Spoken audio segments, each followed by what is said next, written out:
The night of March 11, 1971, settled over Firebase Archer, a half-forgotten American outpost perched on a narrow ridgeline 5 miles east of the A Shau Valley. The air hung heavy with the metallic scent of coming rain, the jungle canopy below shifting like a dark sea beneath the wind.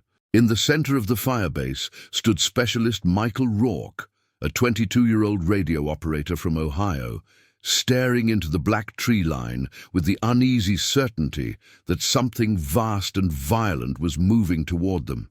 In that moment, under a moon barely visible through storm clouds, he understood he was about to face the longest night of his life.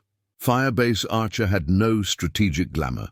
It wasn't big enough to draw headlines, nor fortified enough to withstand a determined assault. It existed to observe enemy infiltration routes and to guide artillery for larger bases scattered across the highlands. By early 1971, U.S. forces were drawing down, leaving remote firebases under strength and vulnerable. The North Vietnamese Army, emboldened by shifting momentum and increasingly aggressive regional offensives, began testing these thinly held outposts. Intelligence suggested a regiment-sized NVA force had slipped out of Laos days earlier. No one knew where it was heading, but the ridgeline around Archer sat precisely in its probable path. There were supposed to be 19 Americans on Archer that week.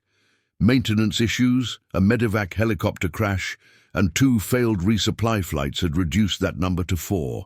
4 men to hold a position built for a platoon. 4 men surrounded by dense, dripping rainforest, where visibility rarely stretched beyond 30 yards. The sandbags were old, half-rotten from wet season abuse. The claymores had not been tested in days. The generator flickered whenever the wind shifted, yet these 4 remained.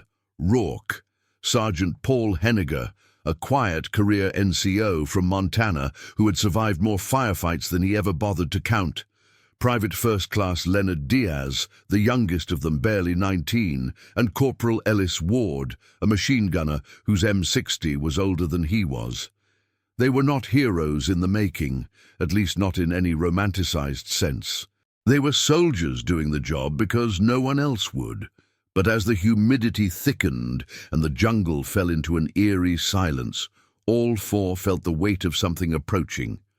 Rourke kept hearing faint metallic clicks through the static of his PRC-25, as if enemy sappers were tuning their own radios somewhere below. Henniger's instincts, honed from 2 tours, told him that when the jungle goes quiet, violence follows. The firebase's layout offered little comfort. 3 fighting positions formed a loose semicircle around the hilltop, with a 4th dug into the western slope where the terrain dipped into a ravine.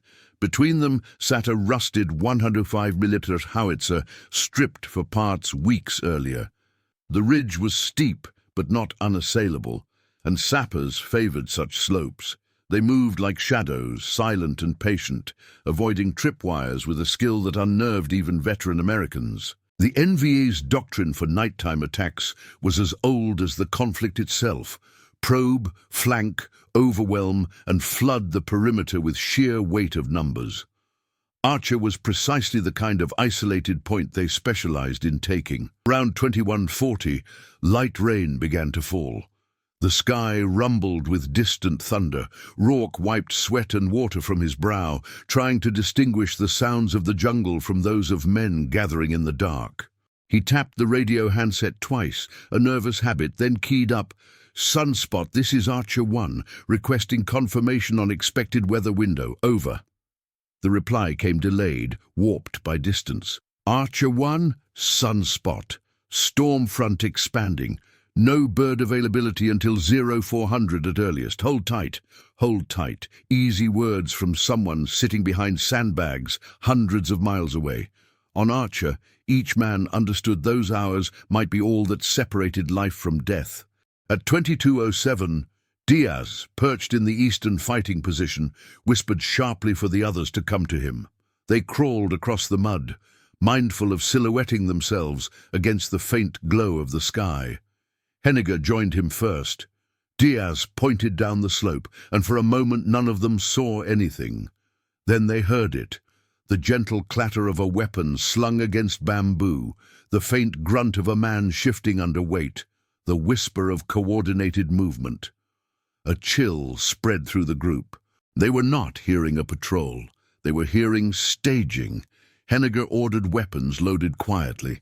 Ward checked the feed tray on the M60, steadying his breathing as he guided the belt into place.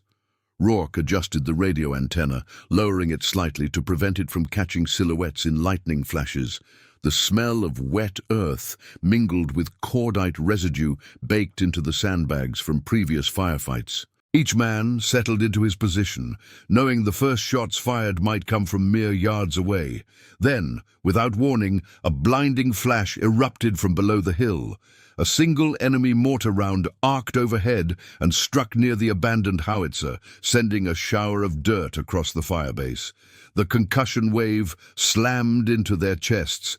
The jungle exploded with noise, whistles, shouts in Vietnamese, and the unmistakable click of dozens of rifle safeties switching off. The attack had begun. More mortar shells followed, marching across the ridge with terrifying precision. The NVA had the range dialed in, the air filled with smoke and choking dust.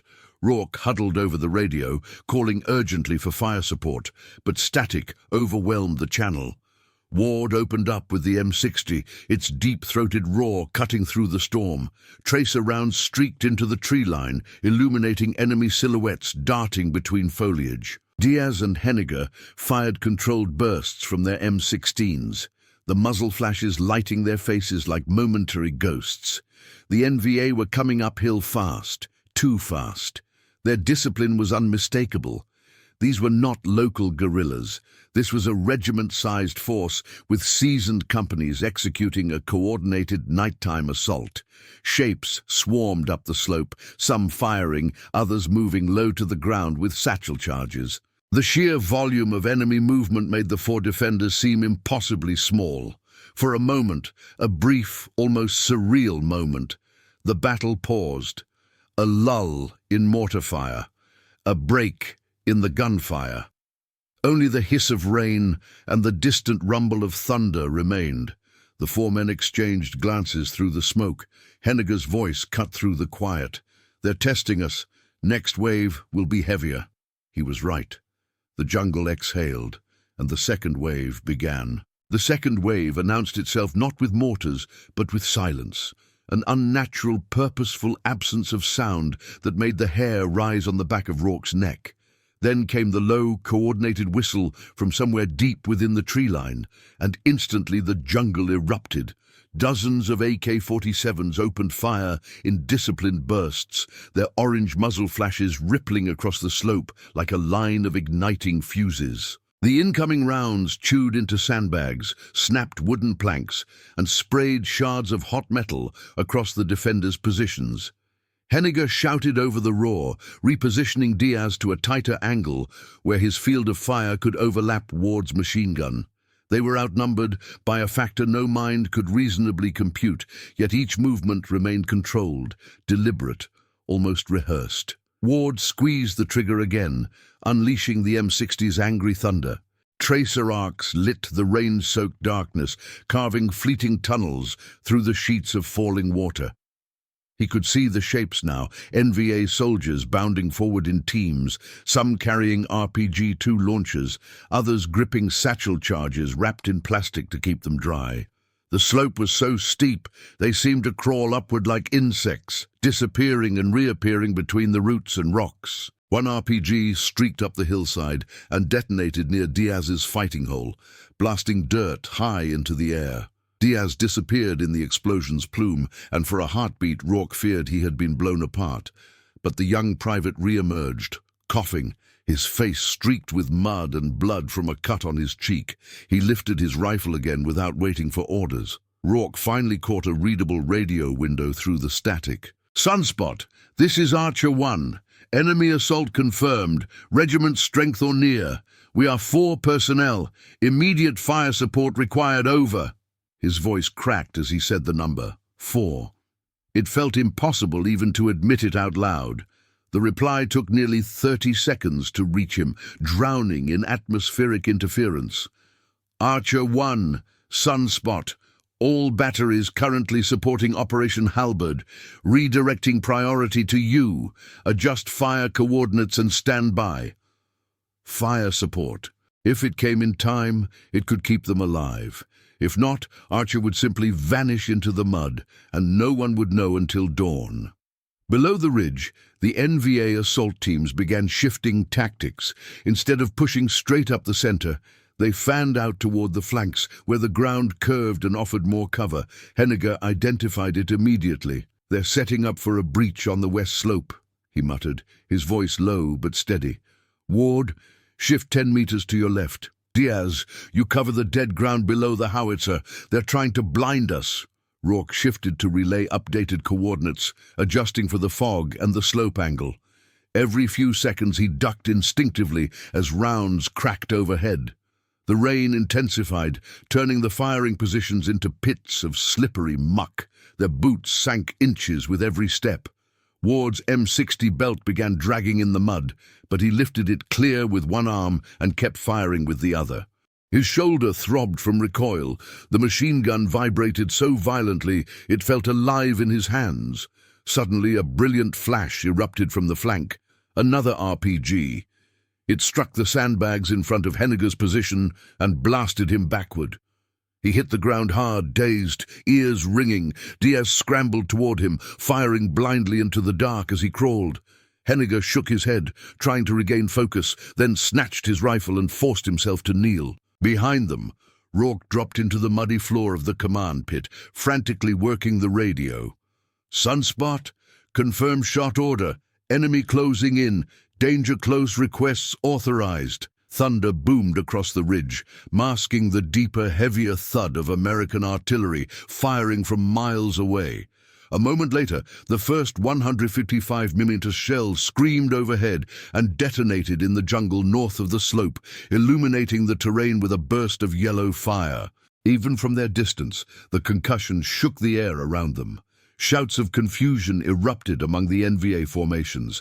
They began to scatter, but not far enough. More artillery rounds followed, staggered in rapid succession, each explosion tearing open the tree line and hurling debris down the hillside. The brief reprieve allowed the four defenders to breathe, but only barely. Henniger's hands trembled as he reloaded. Ward swapped barrels on the M60, steam rising as he locked the new one into place. Diaz brushed mud and blood from his eyes. Rourke exhaled shakily, aware that every minute of fire support they received was borrowed time, dependent on weather, availability, and the unpredictable nature of Vietnam's night battles. Then the artillery ceased. The storm reclaimed the ridge, and once again the silence swelled. But this time it felt wrong, structured, purposeful. Henniger saw it first. Faint glimmers of movement against the far tree line, barely visible even with the lightning. The NVA had not retreated. They had reorganized. This was the beginning of the third wave, the most dangerous of all, the sapper assault. Sappers did not shout. They did not fire until they were already inside the wire. They crawled low, cut through tripwires with scissors made of bamboo, and moved with terrifying patience. They studied fields of fire and approached from angles defenders rarely anticipated. And unlike regular infantry, they volunteered for these missions. It was an honor to be selected for sapper units. Ward lowered the M60 briefly, scanning the slope. "I lost sight of them," he whispered. "Too quiet." Henniger nodded grimly. "Get ready. They're close." Close was an understatement. At 2318, a satchel charge detonated against the western bunker wall, collapsing part of the sandbag structure and blowing Ward off his feet. A hole opened in the perimeter, small, but large enough for enemy fighters to force their way through. Ward groaned, crawling toward the M60, which now lay half buried in mud.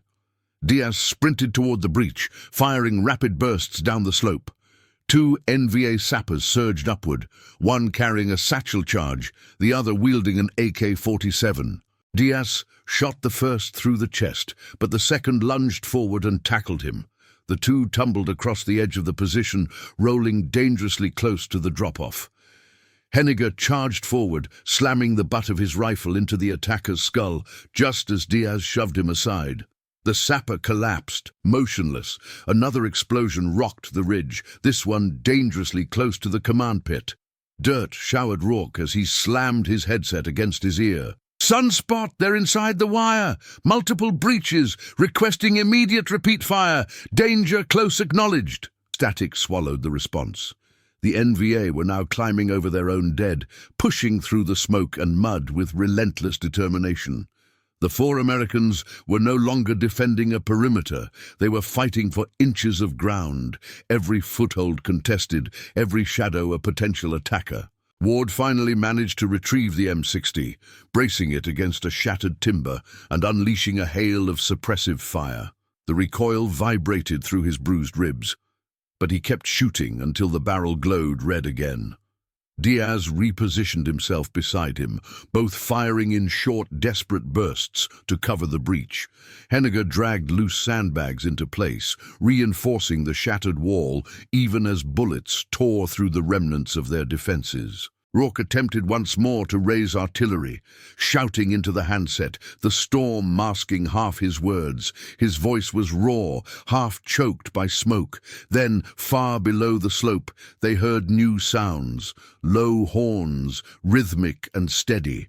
The NVA used them to coordinate units in darkness. It meant only one thing: another wave was forming, and Archer was running out of ammunition. The horns echoed through the drenched valley like ancient instruments, calling warriors to a harvest of death. Their low, resonant tones pulsed across the jungle, vibrating through the mud-caked walls of the ruined fighting positions. Even Ward paused, his finger resting lightly against the M60's trigger, as if the sound itself carried some omen. Henniger swallowed hard, tasting blood and grit. "They're resetting for a full push," he murmured. "They're not letting this ridge go tonight." No one needed reminding of the truth. The NVA had committed a regiment to wipe out 4 men on an isolated peak. The only question was whether the defenders could endure one more wave, let alone the many that might follow. Rain hammered the ridge with renewed violence, transforming the ground into a slurry of red clay and black earth. Rourke crouched low inside the shattered command pit, fighting to stabilize the PRC-25 handset against the static tearing through his ears. "Sunspot, this is Archer 1. Fire mission update. Enemy massing below tree line, grid stands, any support over." The reply, when it came, was faint and buried beneath interference. "Archer 1, adjusting. Priority fire window. Standby for shot, over." He clung to those fragments like lifelines. Meanwhile, the jungle below moved again, shapes sliding between trees, shadows shifting between bursts of lightning. The horns stopped. In the void of silence that followed, Henniger sensed the attack coiling like a spring. He wiped the rain from his eyes, then called out quietly but firmly, "All right, this is it. Hold fire until you see them clearly. Every round matters now." Ward flexed his swollen fingers, checking the M60's grip. Diaz changed magazines, his hands shaking.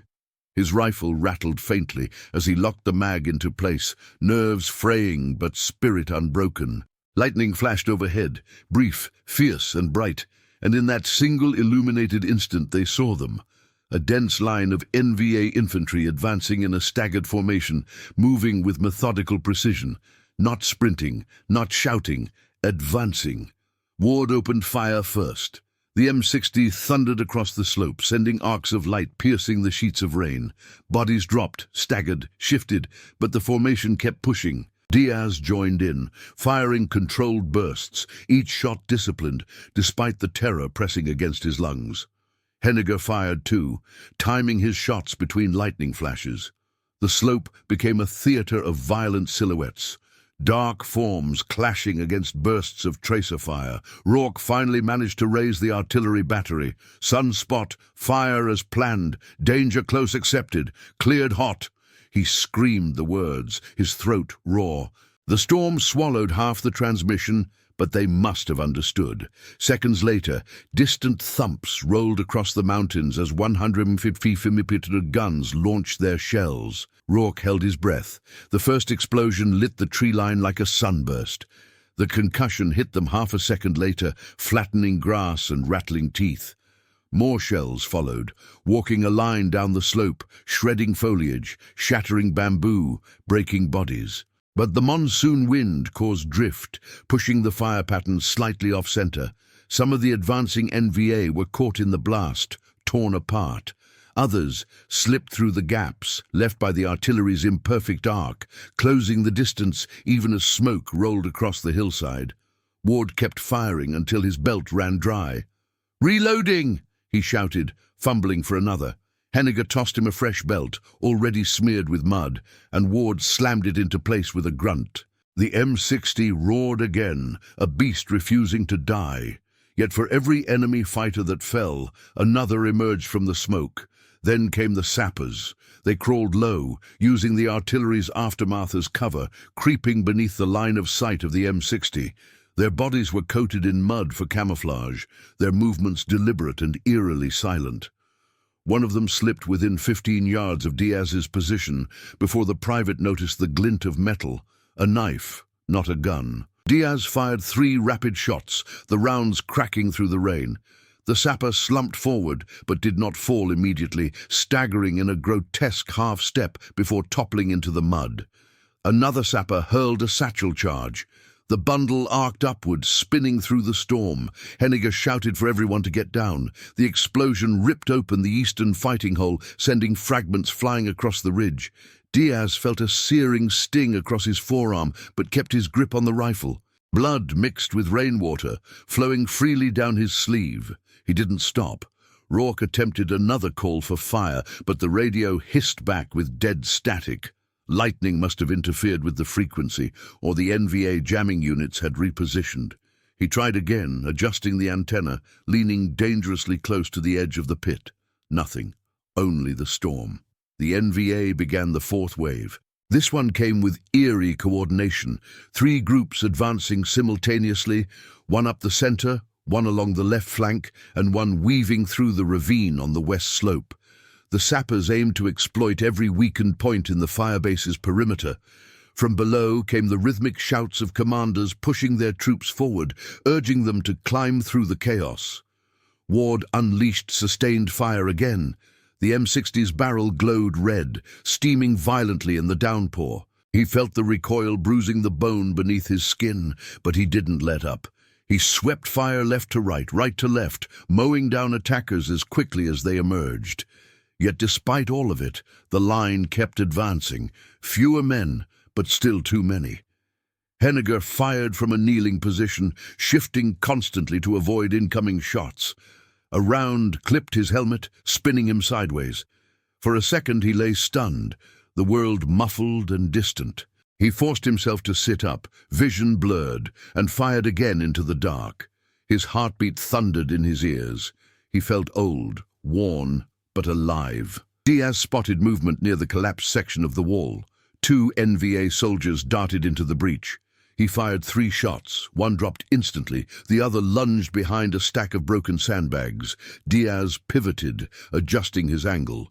The soldier popped up and fired, the muzzle flash bright, even through the rain. A round tore into Diaz's shoulder, spinning him backward. He gasped, grabbing the wound, but somehow kept hold of his rifle. Ward saw him fall and swung the M60 to cover him, sending a curtain of suppressive fire across the breach. The NVA soldier ducked, trying to run, but Henniger dropped him with a single shot. Rourke crawled from the command pit to reach Diaz, dragging a bandage roll in the mud. "Stay with us, Lenny," he said, voice trembling. Diaz gritted his teeth, forcing a nod. I'm good," he repeated, though his face had gone pale under the grime. Ward shouted suddenly, "They're trying to flank right! Multiple contacts! Close!" Rourke looked up and saw them, 6 enemy fighters no more than 50 feet away, sprinting through the smoke. Ward pivoted the M60, firing short bursts to compensate for the slick ground. The first 2 attackers fell, the rest scattered, one throwing another satchel charge. It landed with a dull thud between two half-collapsed sandbags. Henniger dove on it, not to smother it but to throw it. He grabbed the charge, heaved it with every ounce of strength, and rolled away. The explosion bloomed in mid-air, throwing shards of metal across the ridge. A fragment grazed his back, tearing cloth and skin. He winced but kept moving. The storm intensified again, almost drowning the noise of battle. Lightning strobed across the sky, illuminating a scene that looked more myth than real.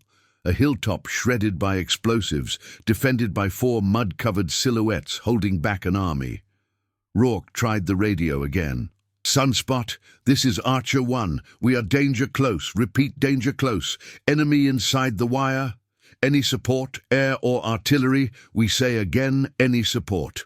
Lightning cracked, thunder rolled, and the radio went silent. The NVA were regrouping below, forming up for another push. And Archer's defenders were bleeding, exhausted, and nearly out of ammunition. 3 hours had not yet passed, and the night was far from over. Midnight approached with no distinction between sky and earth, only darkness, rain, and the violent flicker of muzzle flashes. The ridge felt smaller now, as if the jungle itself was pressing inward, trying to bury the last fragments of Firebase Archer under mud and thunder. The four defenders remained spread across the broken semicircle of bunkers, each man occupying a collapsing world of dirt, blood, and shaking earth. Rourke could hardly hear any more. The radio hissed ceaselessly, lightning cracked overhead, and the concussive shockwaves of earlier artillery still rang in his skull. But he knew one thing with unbearable clarity. The NVA were preparing to storm the ridge again. Henniger dragged himself toward the western breach, clutching a handful of loose ammunition that he divided between Ward and Diaz. "That's all we've got," he muttered, his voice thick with exhaustion. Ward nodded, eyes hollow but determined. Diaz, pale and trembling from blood loss, forced a tight grin. "Lucky us," he whispered. "We'll make it count." He adjusted his grip on the rifle, the barrel slick with rainwater. Below them, movement rippled through the jungle, shadows pushing forward with ruthless purpose. The storm briefly illuminated the slope, revealing dozens of NVA soldiers advancing in a staggered, layered formation. The earlier waves had been brutal, but this one carried a different energy. It was controlled, calculated. The enemy now understood Archer was defended by only a handful of men. They wanted to end this in a single blow. Henniger steadied himself against the buckled sandbags. "Wait for it," he said softly. Ward rested his finger on the M60's trigger. Diaz inhaled shakily, bracing through the pain. Rourke leaned forward, scanning through the smoke and rain, one hand gripping the useless radio like a lifeline. Then the horns sounded again. Ward fired first, unleashing a short, sharp burst that cut through the front rank of attackers. The NVA soldiers split into two groups, pushing along both flanks, while the center surged forward in dense bunches. AK fire whipped across the ridge, spraying dirt and fragments into the defenders' positions. An RPG streaked upward, its smoke trail a ghostly ribbon through the storm, before slamming into the ruined howitzer in the center. The explosion lit the ridge with an orange bloom, scattering debris and shaking the earth under their feet. Henniger fired steadily, timing each shot as he pivoted to cover both left and right angles. The attackers were close. Their silhouettes darted between fallen trees and craters, each second bringing them yards closer. Ward raked the slope with the M60, the machine gun bucking like a living creature in his hands. Steam boiled off the barrel. Shell casings piled at his knees, mixing with mud and rainwater. The belt fed through too quickly. Another belt after this, maybe only one more. More sappers appeared, moving low under the gunfire, bodies coated in mud. And crawled to within 20 feet, clutching a satchel charge wrapped in bamboo strips. Ward tried to pivot the M60, but the angle was too steep. Diaz fired 3 rounds, missing the first 2 in the rain, but the third struck the sapper in the throat. The man collapsed onto the charge, which detonated a second later. The blast rocked the ridge, punching a hole into the center of the perimeter. Rourke was thrown backward, his helmet lurching over his eyes as he crashed into the wall of the command pit. Soil rained down on him. His ears rang. When he lifted his head, he saw shapes emerging through smoke, 3 NVA soldiers sprinting through the center gap. Diaz rose instinctively to stop them, firing until his rifle clicked empty. 2 attackers fell. The third lunged forward, tackling Diaz to the ground. The young private screamed, wrestling in the mud as the soldier tried to jam a bayonet into his ribs. Henniger shot the attacker through the side at point-blank range. The man jerked, fell limp, and rolled off Diaz, who lay gasping, clutching his wounded shoulder. Rourke staggered back to his feet and grabbed Diaz under the arm. "Stay down," he said. "You've done enough." But Diaz pushed his hand away. "No," he rasped. "Not yet." Below them the jungle churned with new movement. More shadows, more shapes, a fresh wave forming. Ward's M60 rattled again, but the fire came weaker now, shorter bursts, the rhythm slowing. His ammo was nearly gone. Henniger moved beside him, firing to cover the machine gun's lapses. Every round felt heavier than the last. Rourke crawled back to the radio and tried again. "Sunspot! This is Archer 1. We are on the verge of being overrun. Any support, air, artillery, gunships, anything." Static, lightning, thunder. Silence. He slammed the handset against the console, fighting despair. The storm was suffocating the signals. They were alone. Then the NVA surged again, dozens this time, shouting as they climbed through the rain, pushing across the debris-strewn slope. Their discipline was unnerving. Even with bodies littering the ground, they advanced in coordinated teams, firing in rhythm, moving under covering fire, closing distance with terrifying speed. Ward emptied the M60 into the densest cluster he could see, the machine gun's roar becoming a hoarse, vibrating growl. Henniger and Rourke fired until their rifles were nearly too hot to hold. Diaz, pale but conscious, supported them with slow, careful shots. The attackers reached the lip of the ridge. Then they were on the ridge. A brutal, chaotic melee erupted near the center. Rourke struck one enemy fighter with the butt of his rifle, knocking him sideways into the mud. Henniger tackled another, both rolling dangerously close to the drop-off. Ward swung the M60 like a club when the belt ran empty. The machine gun struck a soldier across the jaw with a sickening crack, dropping him instantly. Rain washed over them, lightning flashing again, revealing the carnage. Bodies, mud, shattered bunkers, flames still burning through soaked earth. The NVA pressed harder, pouring through the breaches. Henniger fired point-blank into a cluster of silhouettes. Rourke grabbed a fallen AK and fired blindly until the weapon's recoil wrenched from his hands. Diaz collapsed again, bleeding heavily. But he forced himself upright, propping his rifle against a sandbag. He fired into the breach until his arms trembled uncontrollably. The defenders were being pushed back toward the center, inch by inch, foot by foot. Then, through the chaos, Rourke heard something new. A distant rumble, a vibration distinct from thunder. At first he thought it was the storm behaving strangely, but then it grew, steady, rhythmic, unmistakable. Aircraft. He snatched the radio handset. "Sunspot! Sunspot! I hear air assets!" The radio crackled once, then a faint voice broke through. "Archer 1, this is Reaper 3-1, a gunship inbound, marking your position. Hold on." Rourke almost wept. Below the ridge, the NVA paused just long enough to look upward. The storm clouds flickered with a silhouette, a UH-1C Huey gunship cutting through the rain, its rotors pounding the air with thunder. The defenders regrouped instinctively, pressing their backs to what remained of the central wall as the gunship descended. The night was about to change, but the battle was far from finished. Reaper 3-1 broke through the storm like an apparition, its rotors chopping violent circles into the rain, its silhouette shimmering under flashes of lightning. The Huey gunship steadied itself over the ridge, its searchlight slicing across the treetops in sharp, deliberate sweeps. For the first time in hours, the defenders of Firebase Archer felt the air shift, not with dread, but with the raw, electric pulse of salvation closing in. The NVA fighters sensed it too. Their advance slowed, not stopped, never stopped, but faltered as if they were weighing their next moves against the new, roaring presence overhead. Rourke steadied the radio against his ear, pressing it into the side of his helmet to hear the transmission through the storm. Archer 1. This is Reaper 3-1. We have visual on your grid. Say friendly's position.